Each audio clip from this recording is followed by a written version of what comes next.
The Galactic Council mocked humanity as primitive until one human understood their forbidden tongue. The translator in my ear went silent the moment Delegate Zur opened his mouth. Not because it broke. Because what he said was not meant to be translated. I was standing in the back row of the petitioners' gallery, the lowest tier of the Grand Assembly Hall of Vorith 9, a space so vast that the ceiling was hidden inside its own artificial clouds. Around me, 47 species were packed into curved rows of seats, each shaped to fit bodies nothing like mine. The air smelled like copper and something faintly sweet, and every few seconds a soft chime would ring and the ambient translator network would shift frequencies to accommodate another species joining the session. I was the only human in the room. Earth's seat in the gallery was a flat bench near the edge of the observation tier, positioned between the Zorati delegates, who communicated in subsonic pulses, and an empty chair reserved for the Hate, who had not attended any session in 11 years and apparently had no plans to start. Someone had placed a small placard on the human bench that read, Observer, Non-Voting, Earth. They had spelled Earth correctly, which I took as a small mercy. Zur was speaking in Veth High Speech, a tonal language built on layered resonance frequencies that the standard interstellar translator was famously bad at rendering. Most species in the room heard it as a blur of noise. The translator network in my earpiece gave up and produced a soft hiss. But I did not need the translator. Zur was tall, 4 limbs, pale gray skin that caught the hall's ambient light in shifting patterns. He stood at the primary speaker's plinth in the center of the chamber, and he was addressing the full council in the formal register of high speech. To most of the room, he appeared to be making a procedural point about the session's agenda. What he actually said was this: before we waste time on the Earth petition, perhaps we should also consider admitting children, given that the qualification standards seem to have dropped to match whatever crawls out of that single wet rock. The hall did not laugh out loud. Veth High Speech does not carry laughter the way human languages do. But I had studied enough of it to recognize what replaced laughter among species who communicated in layered frequency. The air in the room shifted. Delegates turned to each other. Fins and tendrils and bioluminescent patches along several alien torsos flickered in short, rhythmic bursts. They were amused. I looked down at the small notepad in my hands. Old habit. I still wrote things by hand when I was thinking, a practice my supervisor at the Earth Xenolinguistics Institute had called charming and inefficient. I wrote 3 words in the margin: he does not know. My name is Maravas.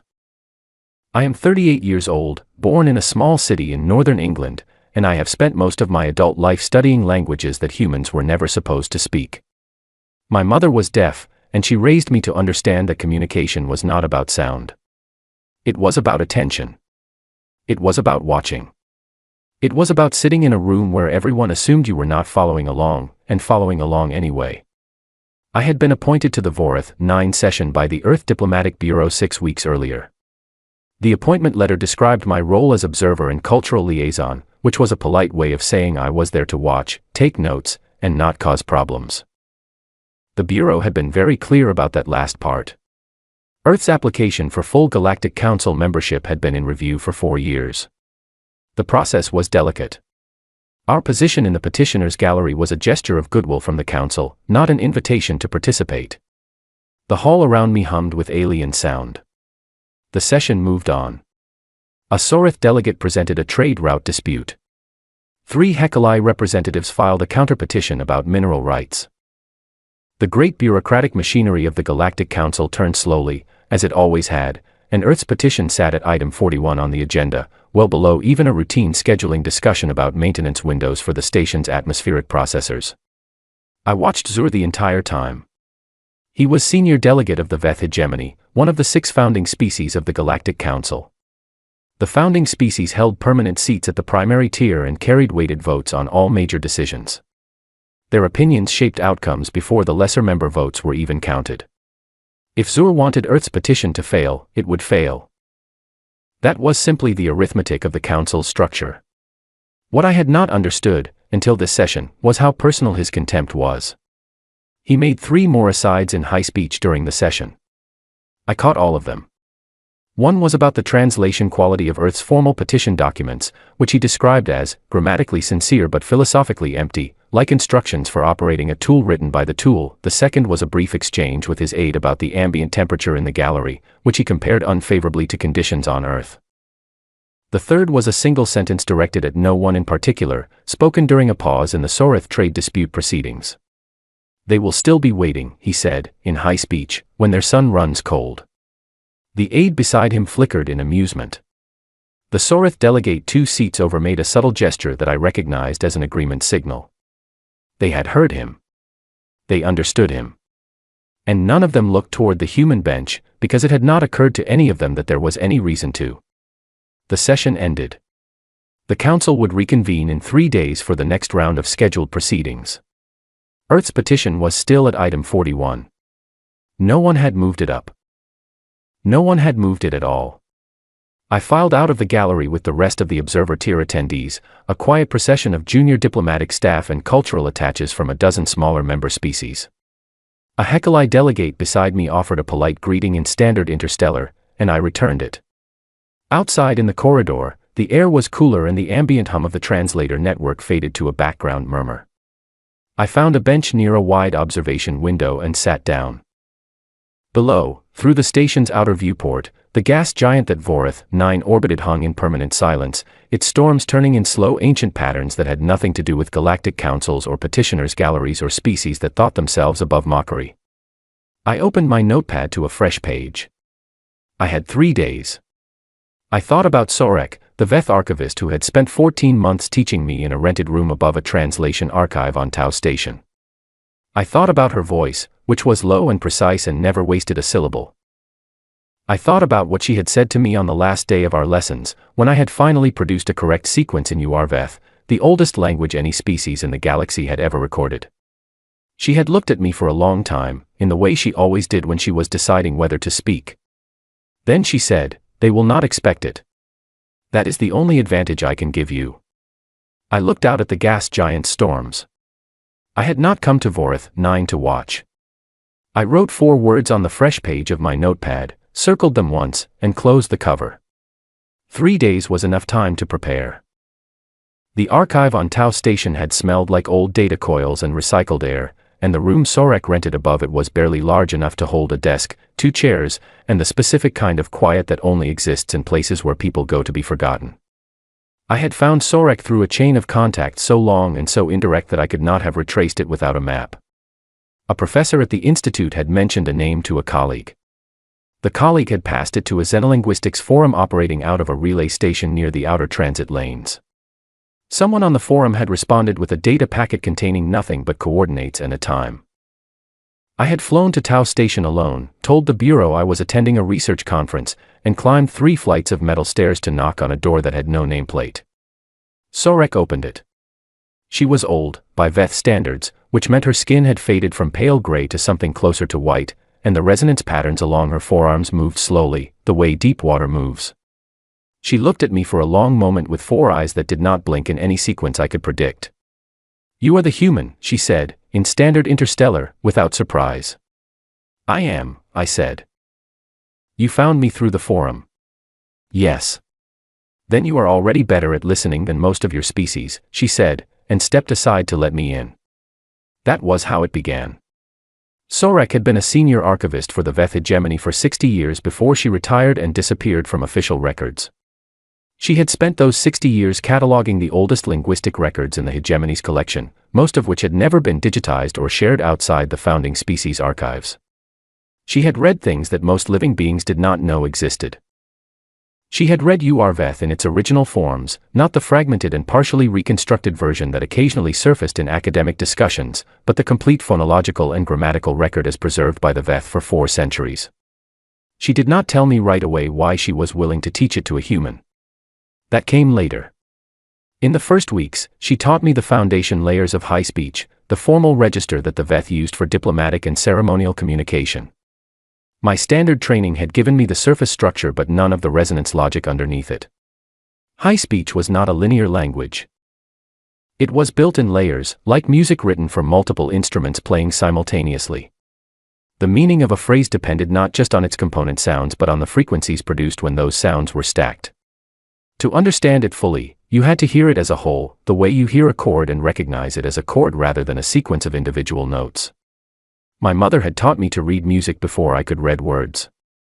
I told Sorek this on the 3rd day. She paused her lesson and looked at me. Your mother was a musician. She was deaf, I said. She read music because she loved the structure of it. She said it was the only human language that did not lie. Sorek was quiet for a moment. Then she resumed the lesson, but something in the pace of it changed. She began pushing further, faster, testing the edges of what I could follow. By the end of the second week, she shifted into Urveth without announcing it. I did not notice the transition for almost 4 minutes. When I realized what I was hearing, I stopped her mid-sentence. That is not high speech, I said. No, she said. That is something older. Yes. Is that Urveth? She looked at me the way she had looked at me at the door on the first day. Then she said, most students I have taught did not notice the transition for an hour or more. One never noticed at all. How many students have you taught? I asked.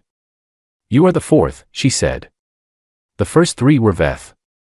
The hegemony assigned them to me after my retirement, hoping I would pass the archive knowledge to a younger generation. She paused. I told the hegemony I had found no worthy student. I understood what that meant. They do not know you are teaching me. The hegemony believes Urveth is safely locked inside their archives and the memories of 3 retired archivists who have agreed not to speak of it, she said. They are not wrong about the archivists. They are wrong about me. Why? I asked. Why teach a human? She looked at the window. Outside, Tau Station's commercial district hummed and flashed. It was a busy, loud, indifferent place, and the 2 of us were very small inside it. Because the Veth hegemony has been using Urveth for 200 years, she said, in every diplomatic session where they needed to say things they did not want recorded or translated. And in all that time, not one other species has ever understood them. She turned back to me. That is not power. That is impunity. And impunity, if left alone long enough, becomes cruelty. I thought about that. And you think a human will do something about it, I said. I think a human has nothing to lose, she said. Which is the closest thing to freedom that this galaxy currently offers. We worked every day for 14 months. Urveth was not like any language I had studied before. It was ancient in the way that geological formations are ancient, built up over thousands of years in layers that each carried their own internal logic. The grammar was not linear. The phonology required resonance combinations that human vocal anatomy could approximate but not perfectly replicate.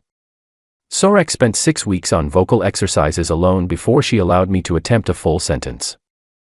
But the most important thing about Urveth was not its grammar or its phonology. It was its legal weight.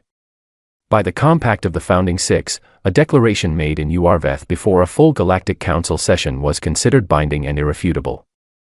The founding species had designed it that way deliberately, in the early centuries of the Council, because they needed a language that could not be manipulated or mistranslated. Urveth had no idioms, no ambiguity, no regional variations. Every word meant exactly one thing. A statement in Urveth was a statement of verifiable fact or a sworn oath. You could not use it to deceive, because the language's structure would not permit deception. A false statement attempted in Urveth simply collapsed grammatically before it could be spoken. This was why the Veth hegemony had never used it for anything except asides and private mockery. They used it among themselves because it was their language, their heritage, and they were confident no one outside the founding archives could follow it. They had never, in 4 centuries, made a formal declaration in Urveth before the Council, because formal declarations were binding and they preferred flexibility. I had no interest in flexibility. In my quarters on Vorith 9, 3 years after Tau Station, I opened the files I had kept from those 14 months of lessons. Sorek's voice was in the recordings, low and precise, working through conjugation tables and resonant sequences with the patience of someone who had spent a lifetime inside language. I had listened to these recordings so many times that I could anticipate every pause, every correction, every moment where she would stop and make me repeat a phrase until I got the resonance right.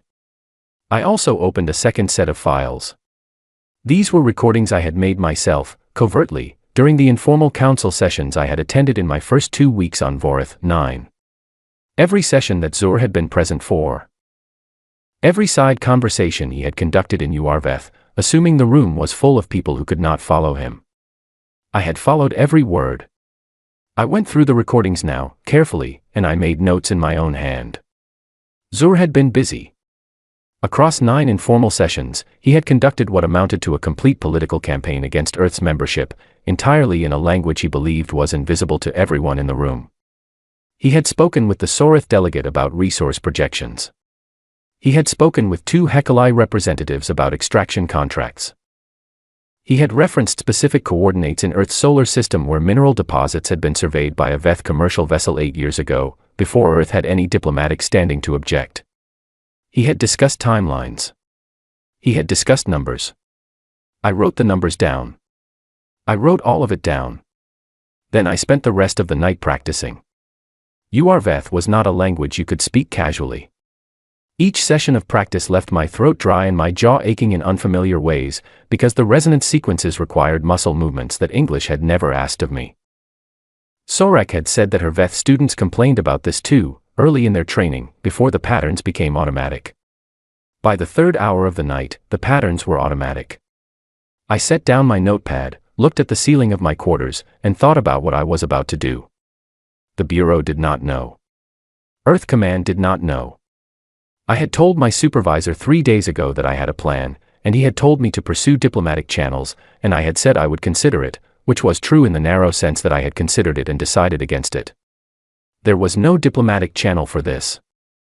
Diplomacy required a common language, and the whole problem was that Zur had made very sure there was no common language in that room. He had been wrong about that for 3 years. Tomorrow he would find out. I closed my eyes and went over the words one more time. Not because I had forgotten them. Because Sorek had told me, on the last day of our lessons, that you should always speak a language as though the person who taught it to you is listening. I intended to make her proud. The petitioner's plinth was smaller than it looked from the gallery. I had stood on it once before, during a procedural walkthrough on my first day at Vorith 9, when a junior station official had walked all new observer delegates through the physical layout of the assembly hall. At the time it had seemed like a formality, a brief orientation before the real work began. Now, standing at the base of the short steps that led up to it, I understood that the official had been doing me a favor. I knew exactly how many steps it took to reach the speaking position. I knew where to stand so my voice would hit the hall's resonance panels correctly. I knew which direction to face. I had 3 minutes. That was what Earth's slot on the agenda allowed, 3 minutes for a representative statement before the formal vote. The vote was going to happen today. I had confirmed it the night before when the session schedule was released. Item 41 had finally been moved.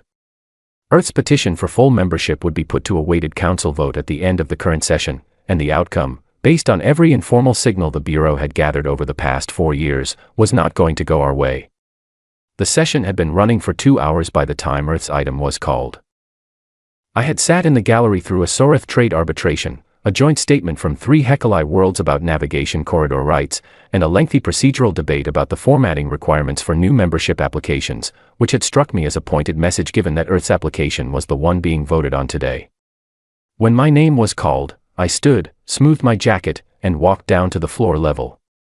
The hall was full. Not every session drew all the delegates, but votes on membership applications did. Every species with a seat was represented, and the primary tier, where the founding 6 sat, was fully occupied. I could see Zur from across the floor. He was already watching me with the particular expression I had come to recognize over 2 weeks of sessions, not hostility, exactly. Something more like the mild attention you give to a process you know the outcome of. I climbed the steps to the plinth. The hall quieted in the way it always did when a speaker reached the plinth, a rolling hush that moved through species after species as the ambient translator network signaled the start of a formal address. Every delegate's translation device synchronized to the speaker's primary language, which in my case meant standard interstellar. I looked out at the room. I had prepared a speech. A real one, written in standard interstellar, making the full formal case for Earth's membership in measured and well-documented terms. It was a good speech. The Bureau's legal team had reviewed it. It cited every relevant precedent. It was exactly the kind of address that would be listened to politely, summarized briefly in the session record, and overwritten by the weighted vote. I did not use it. I began in standard interstellar, because I needed everyone's translator to be synchronized and paying attention. I said Earth's name, my name, and a single sentence acknowledging the council's time. Then I stopped. I took one breath. And I switched languages. The first word of URVeth left my mouth and something happened in the room that I had not seen happen in 2 weeks of sessions. Everything stopped. Not the way things stop when a speaker makes a strong point or a surprising announcement. Everything stopped the way a room stops when a fire alarm goes off and nobody is sure yet whether it is real. The ambient translator network, which processed speaker audio in real time and distributed filtered output to every delegate's device, hit an override protocol I had read about in the Galactic Council's founding charter but had never expected to see activate. The protocol dated back 4 centuries, to the period when URVeth was still in common use among the founding species. It was designed to ensure that any statement made in URVeth was delivered directly to every delegate without filtering, translation, or delay. The protocol activated. Every translator device in the room went silent.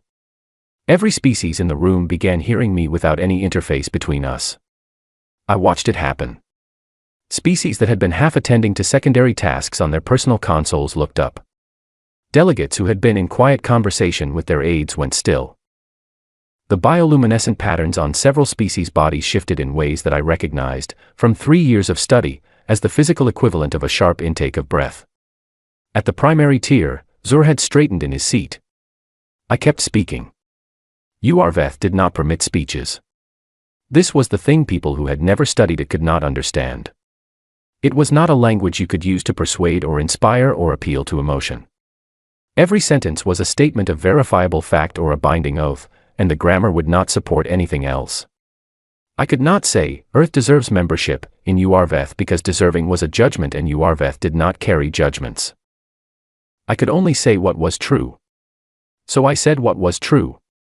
I said that on the 14th day of the 3rd session cycle of the current Galactic Standard Year, in the informal pre-session gathering that preceded the Navigation Corridor debate, Delegate Zur of the Veth hegemony had spoken in URVeth with the senior Soreth delegate, and the content of that conversation had concerned projected mineral extraction yields from 3 specific coordinates in Earth's home solar system.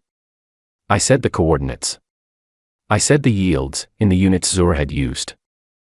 I said that the same conversation had referenced a contract timeline of 11 galactic standard months following the rejection of Earth's membership application, at which point Earth's system would revert to open survey status under the pre-membership exploration charter. I heard the hall. I cannot describe what the sound was, exactly, because it was not a sound any human word was built to capture. It was a dozen species reacting simultaneously in their own modes. The HFY representatives made a sound like cracking ice. The Soreth delegate was absolutely motionless. Zur had not moved at all, but the resonance patterns on his forearms, visible from across the floor, had gone completely flat. I kept going. I named the 2 HFY representatives who had been present for a separate conversation 3 sessions later. I named what they had discussed. I gave the specific numbers they had used. I stated the date of that conversation and the duration of it, which I knew because I had timed it on my recorder. I said all of this in URVeth, in the complete and unambiguous grammar of a language that did not permit lying, and I said it before a full session of the Galactic Council, which meant, under the compact of the founding 6, that every word I spoke was now part of the official session record with the legal weight of sworn testimony. I had 1 minute left. I used it for the oath. In URVeth, an oath was the most serious act a speaker could perform. An oath was a declaration about the future, binding on the speaker and, if spoken before the full council, recognized by every member species. I had practiced this oath more than anything else. I had said it so many times in my quarters that I heard it in my sleep. I said, I speak on behalf of the species of Earth. We hear every language spoken in this hall, including the ones you believe we cannot hear. We have heard them for 3 years. We will continue to hear them. And we will remember, in precise detail, in this language, every word. Then I stepped back from the plinth. The hall did not erupt. It did not fill with noise or reaction or drama. It did something I had not expected. It went very, very quiet. The kind of quiet that has weight to it, the kind that presses against your ears and makes you aware of every small sound that remains, the low hum of the atmospheric processors, the faint creak of the station's outer structure, the sound of my own footsteps as I walked back toward the gallery stairs. I did not look at Zur. I did not need to. I had said what was true. The language had carried it. The rest was not mine to control. The 6 days that followed were unlike anything I had experienced in my career. I want to be precise about this, because I think there is a version of this story where the council session ends and everything resolves quickly and cleanly, and that is not what happened. The Galactic Council was 4,000 years old. It did not move quickly or cleanly about anything. What happened was slower and stranger and, in some ways, more significant than a fast resolution would have been. The session was suspended within 4 minutes of my returning to my seat. The presiding delegate, a quiet and meticulous being from the Sorority Collective named Orvin, announced a procedural hold and cleared the primary floor of all non-delegate personnel. I was escorted, politely but firmly, to a separate holding area by 2 station officials who said nothing and whose expressions I could not read. The holding area was a small room with 1 window, a chair, and a console. A station official brought me water in a container shaped for human hands, which told me this room had been used for human visitors before. I sat down, drank the water, and waited. After approximately 90 minutes, Orvin came in. Orvin was tall and very still, the way old trees are still, and spoke standard interstellar with an accent I had always found beautiful, a long and rolling quality to the consonants that felt like sentences arriving from a great distance. Orvin sat down across from me and looked at me for a while before speaking. "You knew URVeth," Orvin said. It was not a question. "Yes," I said.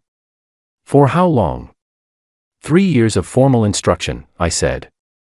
1 year of independent study before that. 4 years, Orvin said. Another long silence.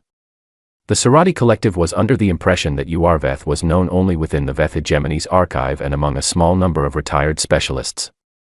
"Sorek taught me," I said. The effect of Sorek's name on Orvin was subtle but unmistakable. A shift in the stillness, the way the quality of silence changes when something important enters it.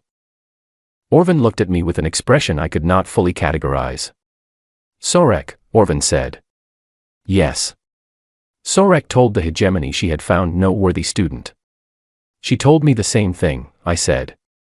"She told me she had told them that." She was not troubled by the contradiction. Orvin was quiet for what felt like a full minute. "She chose you specifically," Orvin said. "She said she wanted a speaker who had nothing to protect," I said. "And everything to prove. And you came here to prove it." "I came here to do my job," I said. "My job is to represent Earth's case for membership. I used the best tools available to me." Orvin looked at me with something I could only call careful respect. The Sorority were not warm, as a species. They were precise and formal and did not perform emotions they did not feel. But there was something in Orvin's expression that had not been there when the door opened, and I recognized it because I had seen versions of it my whole career. It was the look someone gives you when they have revised their estimate of you upward and are deciding whether to say so. Orvin did not say so. But Orvin also did not need to. "The session record has been formally closed," Orvin said. "Your statements in URVeth are entered as binding testimony under the founding compact. The hegemony's legal delegation has reviewed this and has confirmed that the compact applies. They are not pleased." "I would not expect them to be," I said. "Delegate Zur has requested a full expungement review," Orvin said. "On the grounds that a non-founding species cannot hold speaking rights in URVeth. The compact does not specify species," I said. "It specifies language. Any speaker of URVeth addressing the full council in session receives the same protections and the same record status." Sorek made sure I understood that before she taught me a single word. Orvin nodded, very slightly. "The legal delegation knows this. The expungement request will not succeed." I waited. "The vote on Earth's membership application," Orvin said, "has been postponed pending review of the testimony entered into the session record." "Postponed," I said. "Not cancelled." "Not cancelled," Orvin said. I spent the next 6 days in my quarters, in the holding room, and in a series of meetings that the Bureau had not scheduled and that I had not expected. The first was with 2 junior Soreth delegates who arrived with a recording device and very precise questions about the specific sessions I had observed. I answered every question. I gave them timestamps, session numbers, and exact transcriptions of every conversation I had recorded. I had backed everything up on 3 separate devices. The second meeting was with a HFY legal representative who came alone and said very little and left after 20 minutes looking like someone who had been hoping I would be less prepared than I was.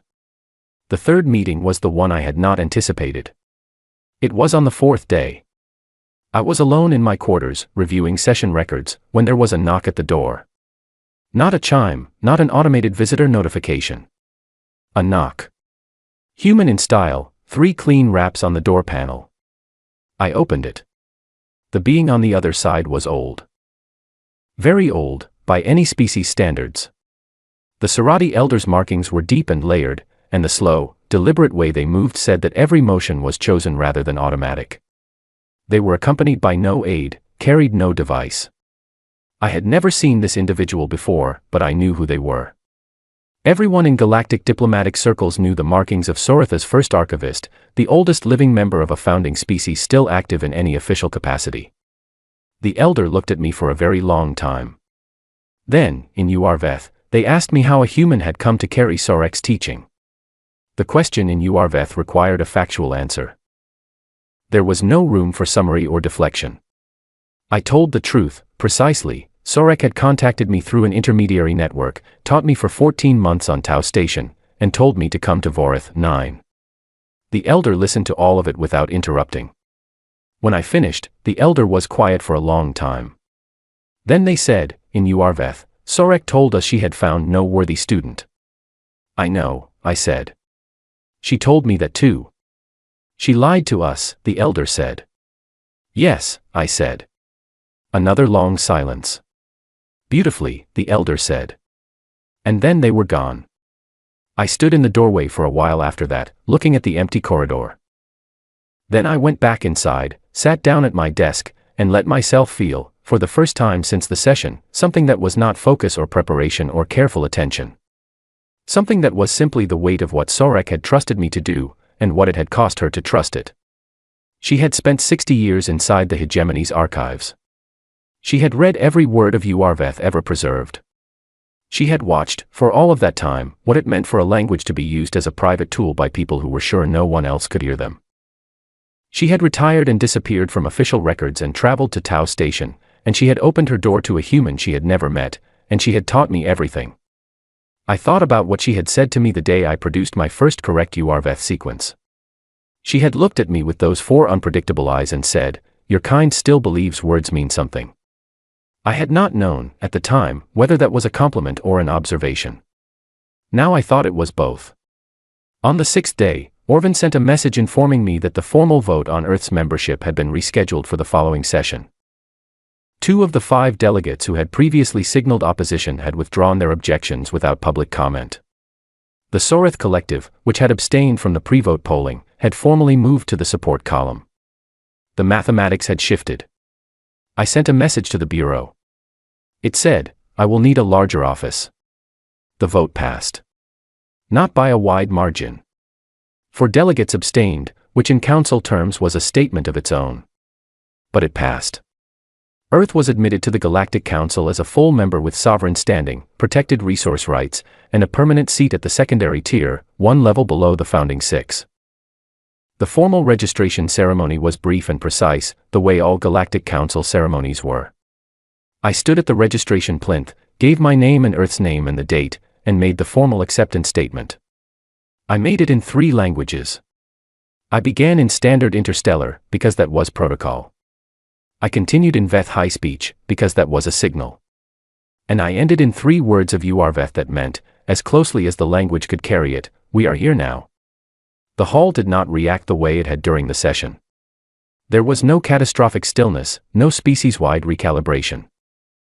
The 3 Uarveth words were quiet, placed precisely, and then I stepped back from the plinth and it was done. But I had seen, as I spoke them, that Zur had gone still again. Not with shock this time. With something else. The night after the vote, I wrote a letter to the 12 linguists on Earth who had been working from the same source materials I had used. I had not told them about Vorith 9 before it happened, because I had not wanted the outcome of the session to rest on more than one person's judgment. But now they needed to know what had happened, and what it meant. The letter was long. I will not reproduce all of it here. But the part one spent the most time on was the instruction about how to continue. I told them, learn UR-VETH the way Sorek taught me, completely, without shortcuts.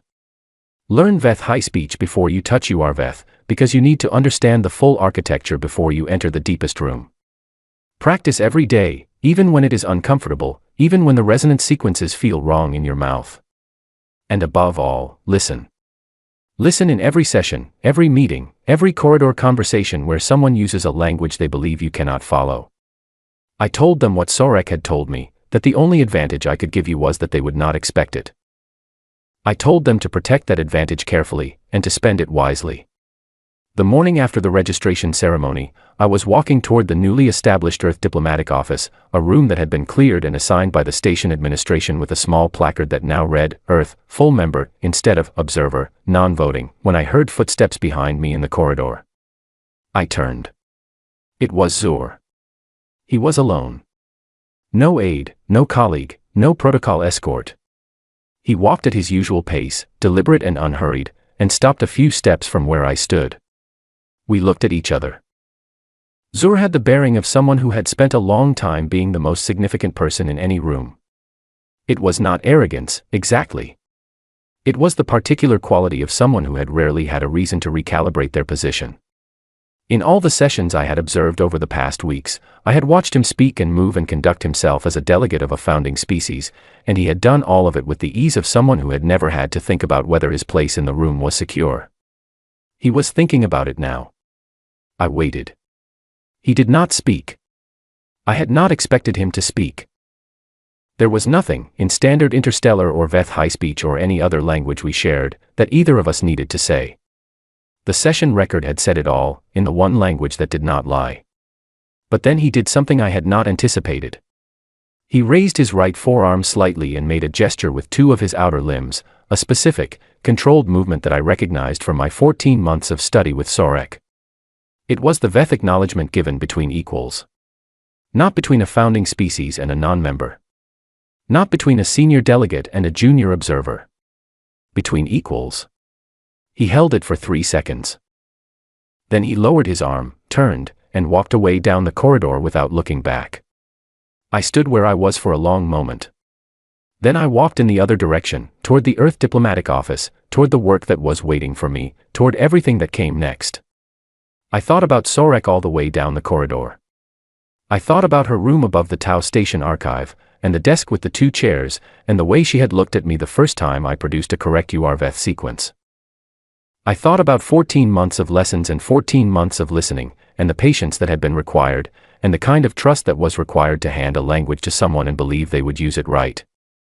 I thought about what she had said on the last day. They will not expect it.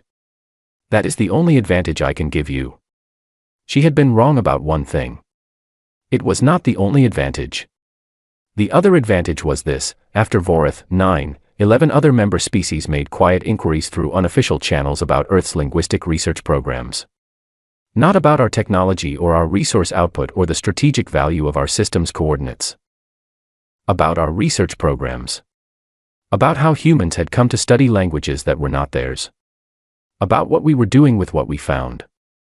I answered every inquiry in standard interstellar, politely and completely. But I wrote down every question in UR-VETH, in my notepad, in the margin beside the 4 words I had written the night before my session. By the time I reached the door of the Earth Diplomatic Office and pushed it open, I had 23 questions on the list. I sat down at the desk, opened a new document, and began to write. They had called us primitive because we arrived late to the Galactic Council, because our technology was younger and our history shorter and our station at the table was new. They had assumed that arriving late meant we had spent the intervening centuries doing very little. We had not. We had been listening. We had been writing things down.